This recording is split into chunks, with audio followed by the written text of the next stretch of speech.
Hey everyone, welcome back. Ethan and Brandon here to discuss more baseball news going on around the world in the off season. And obviously, the big stuff that's been happening this week was the Hall of Fame vote for 2025, which, the votes have been leaking out over the last few months. We finally got the final results. Three inductees this year: Ichiro Suzuki, who very deserving, CC Sabathia, and of course, Billy Wagner. Just wanted to gather your thoughts on the whole voting process, Ethan. Yeah, I mean, I think it's very interesting, especially I specifically want to focus on CC Sabathia, looking at, as some of you may or may not know, just looking at Brandon and I, we're in our mid 20s. I think, and Brandon and I are both, a part of the tri-state, grew up in the tri-state area. Looking at CC Sabathia's career, I mean, we grew up watching the Yankees, the Subway Series. What a guy to be inducted into the Hall of Fame. I think there is nobody more deserving. Listen, there's a lot of people deserving to be in the Hall of Fame. I think CC Sabathia had a very storied career as a pitcher. He served the Yankees well. What are your thoughts on it? Yeah, I mean he had like a 19-year career. He won Cy Young awards. I mean he's going to go into the Hall of Fame with the Yankees cap on his plaque, which is I think well deserved. He was the ace of that team for like a decade. He's just he was just sort of the one of the last sort of you know, pitchers of that era, of that mold, of these guys who threw 200 innings a season, of, they were the ace of the staff, that, they won 20 games a year. Yeah, those stats don't matter nearly as much today as they did back then. But I mean, CC Sabathia was, by every definition, one of the best pitchers in baseball for a very long time. And, obviously, Red Sox fans know him well for his time with the Yankees. Cubs fans know him well for his time with the Brewers. It's just he was a great pitcher. He's totally deserving. As was Billy Wagner, who was on his 10th year, at his 10th and final year on the ballot, I believe. He obviously has been sort of clawing his way up the voting process, finally got past the 75% threshold this year. He had a brief season with the Red Sox, which was sort of unremarkable, but he's one of the best relief pitchers of all time, and I'm very happy to see him make it as well. I mean, if you want to talk about Billy Wagner for a sec, again, very storied career as a pitcher overall. He's bounced around from so many teams, whether it was Houston, Philadelphia, the New York Mets, Atlanta. He's been such an asset to so many teams, just like CC Sabathia was. And again, he started off at such a young age, and again, he had to really work his way up there.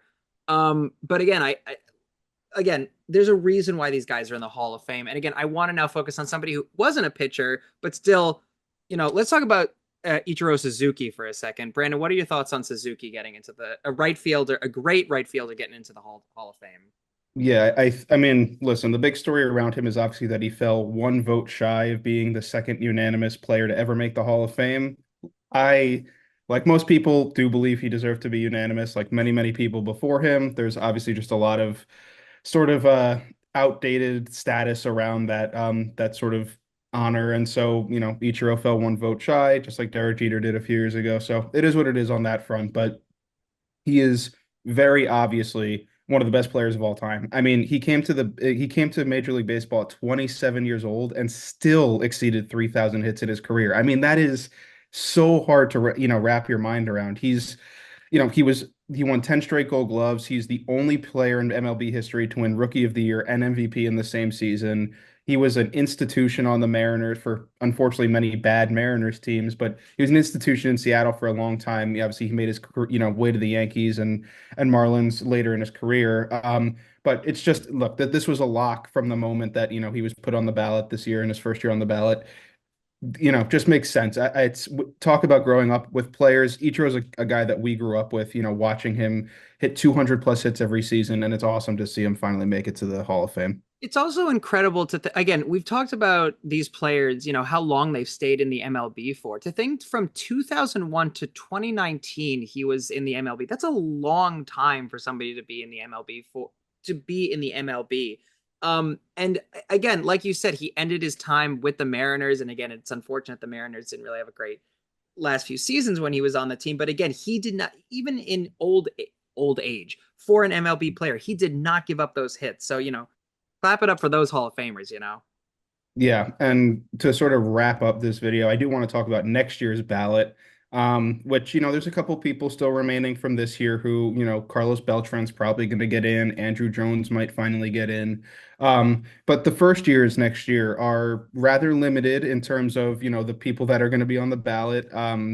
Rick Porcello, who won a Cy Young with the Red Sox, is going to be there. Jeff Samardzija, who was obviously a good starting pitcher for the Cubs for a few years, is going to be there. Those guys are not Hall of Famers. Those guys are not, good players, but they're not going to be Hall of Famers. But the two guys I want to focus on, Ryan Braun, who was a great outfielder for the Brewers, didn't obviously had some issues, we'll call it, with with steroids and getting called out for that. And then of course Cole Hamels, who was a great starting pitcher for the Phillies, had a sort of brief cameo with the Cubs. Just want to gather your thoughts on what next year's ballot might look like.